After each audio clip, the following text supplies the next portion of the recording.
Dormir ne règle pas le problème quand la fatigue n'est pas dans le corps. Vous est-il déjà arrivé de vous être réveillé après 8 heures de sommeil en ayant quand même eu l'impression de courir un marathon invisible? Ce n'est pas cette fatigue musculaire qu'un café résout. C'est quelque chose de plus profond, presque silencieux, une fatigue émotionnelle qui semble habiter l'âme. Et la chose la plus effrayante? On commence à se demander si le problème vient de vous. Nous vivons à une époque où la productivité est devenue une médaille et où le repos ressemble à de la culpabilité. Si tu ralentis, tu as l'impression de prendre du retard. S'il continue, il a l'impression de se perdre lui-même. Ce cycle de surcharge constante draine votre énergie, vous prive du plaisir des petites choses, et installe progressivement une anédonie subtile, cette incapacité à ressentir de l'enthousiasme même pour ce qui était autrefois une récompense biologique pure. Mais si je te disais que cette fatigue n'est pas une faiblesse? Que ce sentiment de vide puisse en réalité être un appel à l'alignement, à l'authenticité et au sens? Peut-être que la question à quoi bon? N'est pas d'abandonner. Sois conscient. Et peut-être qu'il y a une transformation cachée juste là, là où tu pensais qu'il n'y avait que de l'épuisement. Dans cette vidéo, vous comprendrez ce qui se passe dans votre esprit et votre corps, pourquoi l'isolement est plus confortable que la compagnie, et comment de petits moments d'émerveillement, de véritable émerveillement peuvent raviver quelque chose qui semblait perdu. Si jamais tu t'es senti fatigué d'exister, reste avec moi. Il se peut que ce que vous appelez la fin soit en réalité le commencement. Avez-vous déjà remarqué que vous pouvez dormir 8, 9 heures et vous réveiller avec la sensation que quelque chose est encore lourd? Ce n'est pas un mal de dos, ce ne sont pas juste des cernes. C'est une fatigue émotionnelle que l'oreiller n'atteint pas. Le corps se reposait même, mais l'esprit continuait à travailler en coulisses, ruminer inquiétude, culpabilité et exigence silencieuse. Ce type de fatigue ne se résout pas avec plus de café ou un week-end au lit. Elle naît d'une surcharge accumulée, attentes non dites, conflits avalés, décisions reportées. C'est comme si vous faisiez tourner plusieurs applications ouvertes dans votre esprit, consommant de l'énergie en permanence. Et le pire, on commence à penser que c'est normal, que vivre ainsi fait partie du package. Mais voici un point important, cette fatigue ne signifie pas de faiblesse. Cela peut être un signe de décalage entre ce que vous vivez et ce que vous signifiez vraiment pour vous. Lorsque l'authenticité fait défaut, l'énergie s'évapore. Peut-être que le sommeil ne résout pas le problème parce que le problème ne réside pas dans le corps, il est dans la façon dont vous avez existé. Nous avons tendance à penser que seuls les traumatismes majeurs laissent des marques. Mais, en pratique, ce sont les petites frustrations quotidiennes qui accumulent la véritable surcharge. Un commentaire contradictoire ici, une attente brisée là, un on verra ça plus tard qui n'est jamais vu. Pris seul, il semble inoffensif. Ensemble, ils forment une montagne invisible. Ces micro-traumatismes sapent votre récompense biologique. Chaque fois que vous faites un effort sans être reconnu, chaque fois que vous ravalez votre propre opinion pour éviter le conflit, votre système interne s'enregistre. La dopamine, responsable de la motivation, commence à fluctuer. Et puis il y a cette sensation d'anédonie légère, rien n'excite autant qu'avant. Avec le temps, on ne réalise même plus qu'on vit en mode économie d'énergie. Il évite de s'exposer, se protège dans l'isolement, réduit les attentes pour ne pas être déçu. Cela semble être une stratégie de survie et c'est le cas. Mais c'est aussi un signe que quelque chose a besoin d'un alignement avant que l'épuisement émotionnel ne devienne un état permanent. Quand la surcharge émotionnelle devient une routine, l'esprit fait quelque chose de curieux, il s'adapte. Pas pour s'épanouir, mais pour survivre. On commence à ressentir moins, à s'impliquer moins, à s'attendre à moins. Non pas parce qu'il est devenu froid, mais parce que son système interne essaie de conserver son énergie face à une fatigue émotionnelle constante. C'est comme si le cerveau disait, comme tout est trop lourd, on va se déconnecter un moment. Et puis surgit l'anédonie la plus évidente, l'isolement social, la difficulté à devenir enthousiaste. L'esprit crée une sorte d'anesthésie fonctionnelle. Vous continuez à travailler, souriez quand il le faut, mais à l'intérieur, vous avez l'impression de fonctionner en pilote automatique. Cette adaptation n'est pas un défaut de caractère. C'est une intelligence biologique. Mais si cela prolonge, cela commence à vous éloigner de ce qui a du sens et de l'authenticité. La protection devient la prison. Et c'est peut-être précisément à ce moment que la question est tout commence à résonner plus fort, laissant place à quelque chose de différent. Parlons maintenant d'un sujet dont peu de gens parlent, l'épuisement émotionnel est aussi biologique. Lorsque vous vivez sous une surcharge constante, Votre cerveau commence à réduire la production et la sensibilité à la dopamine, ce neurotransmetteur lié à la récompense biologique, à la motivation et au plaisir. Résultat, ce qui donnait de l'énergie avant semble maintenant peu importe. Ce n'est pas du drame, c'est de la chimie. Si vous passez des mois à lutter sans ressentir de retour émotionnel, votre système comprend que cela ne vaut pas la peine de dépenser autant d'énergie. La motivation faiblit, l'enthousiasme diminue, et l'anédonie s'installe subtilement. Ce n'est pas que vous ne voulez pas vivre, c'est que votre cerveau est en mode économie. Par conséquent, de petites actions conscientes font la différence. Un exercice physique modéré, une exposition au soleil le matin, de petits objectifs et des objectifs accomplis le même jour aident à réactiver le cycle de la récompense. Lire quelques pages d'un livre inspirant, comme Who Thinks Jay Rich, par exemple, peut raviver le sens et l'alignement intérieur. Ce sont des ajustements simples mais réguliers. Il y a un mensonge silencieux que beaucoup de gens croient: si je suis fatigué, c'est parce que je suis faible. Mais la vérité est différente. L'épuisement émotionnel naît rarement de la paresse, il naît d'un effort continu sans réelle pause. C'est le poids de ceux qui ont tenu plus qu'ils ne devraient trop longtemps. La société romantise souvent la surcharge. Travailler tard devient un mérite, dire je suis épuisé devient presque un trophée. Mais lorsque le corps et l'esprit commencent à demander du repos, la culpabilité surgit. Tu te compares, tu te charges, tu essaies de compenser. Et, sans s'en rendre compte, il s'éloigne encore plus de son alignement et de son authenticité. L'épuisement est le signe qu'il y a eu de la dévotion, de la responsabilité, des efforts. Ce n'est pas un échec moral, c'est la conséquence d'un effort prolongé sans place pour la guérison émotionnelle.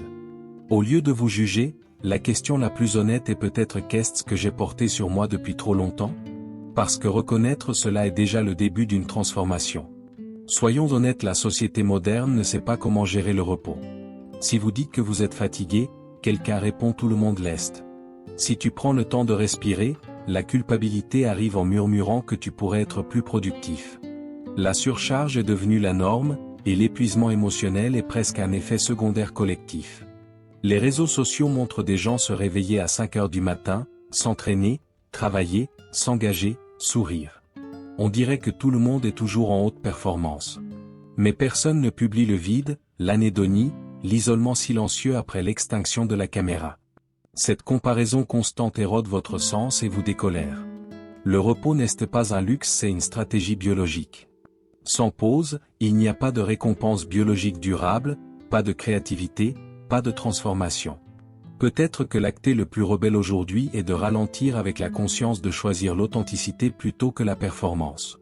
Et quand on commence à faire ça, quelque chose commence à se réarranger en lui. Lorsque l'épuisement émotionnel s'éternise, cela commence à changer la façon dont vous ressentez le monde. L'anédonie apparaît lentement, ce qui était autrefois un plaisir devient une obligation, une invitation devient un fardeau, même les exploits perdent leur éclat. Ce n'est pas que vous ne voulez pas le ressentir, c'est que votre récompense biologique est affaiblie par la surcharge constante. L'isolement est aussi plus confortable. Vous annulez des plans, répondez aux messages en retard, évitez les conversations profondes. Non pas par arrogance, mais parce que l'interaction nécessite une énergie qui semble ne pas exister. Et donc, petit à petit, le monde devient de plus en plus petit. Le silence devient un abri, mais il peut aussi devenir prison. Le sentiment de vide commence à soulever des questions inconfortables. Quel est le sens de tout cela? Et bien que cela puisse sembler intimidant, cette question porte du pouvoir. Car lorsque l'ancien ne satisfait plus, un espace s'ouvre à l'alignement, à l'authenticité, qui sait, à une transformation plus consciente. Peut-être que le vide n'est pas la fin, c'est un intervalle.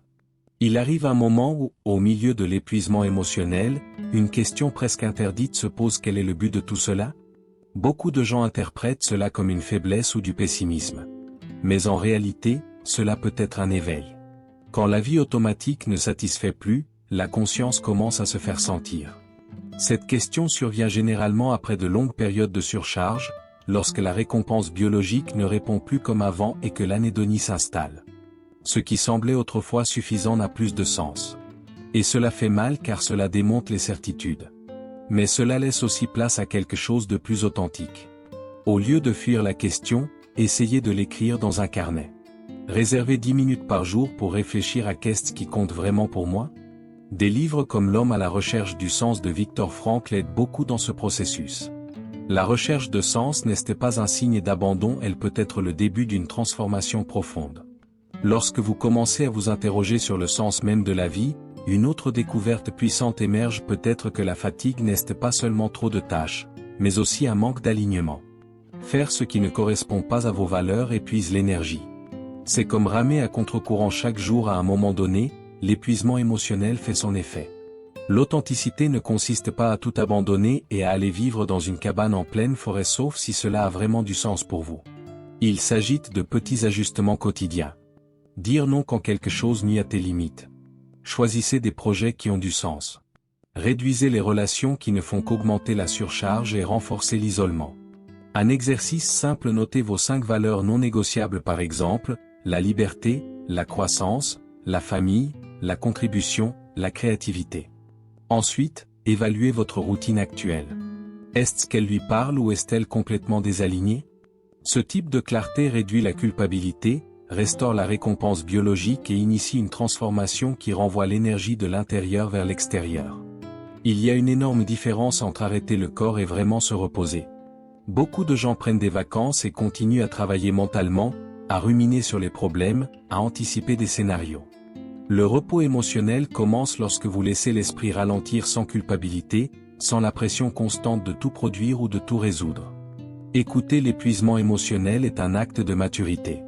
Au lieu d'ignorer la fatigue et de pousser avec votre ventre, demandez-vous: qu'est-ce que cette surcharge essaie de me montrer? Parfois, c'est trop de responsabilité. D'autres fois, c'est un manque d'alignement ou un manque de sens. Le corps parle, mais l'esprit chuchote aussi. Les pratiques simples aident beaucoup: 15 minutes par jour sans écran, marche consciente, respiration profonde avant de dormir, noter ce qui pèse sur ta tête. Cela ne semble pas révolutionnaire, mais ça l'est. Parce que lorsque vous réduisez le bruit, la récompense biologique commence à se réorganiser. Et, peu à peu, l'isolement cède la place à une présence plus légère. Il existe un mot rarement utilisé dans la vie quotidienne, mais extrêmement puissant: l'émerveillement, cet état d'émerveillement face à quelque chose de plus grand que soi.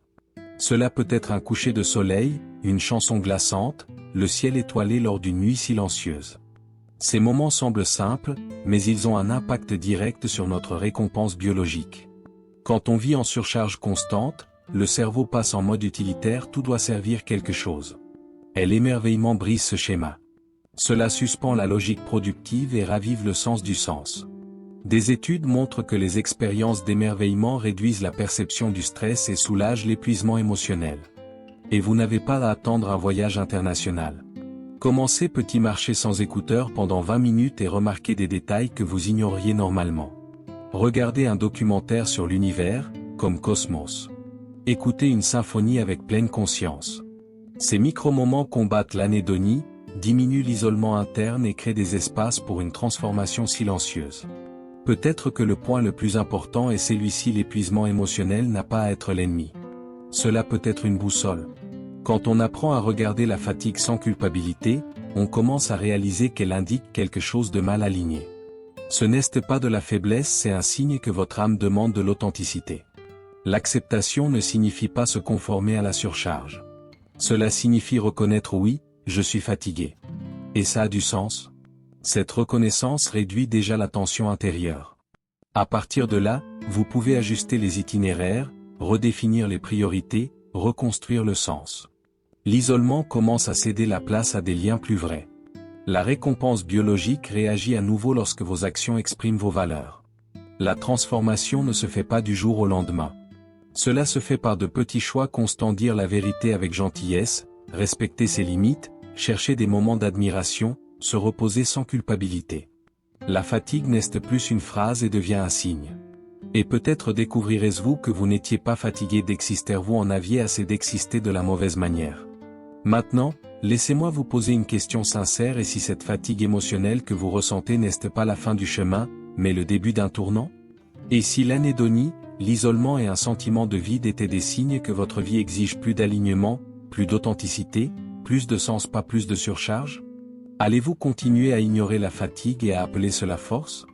Ou utiliserez-vous cette conscience comme point de transformation?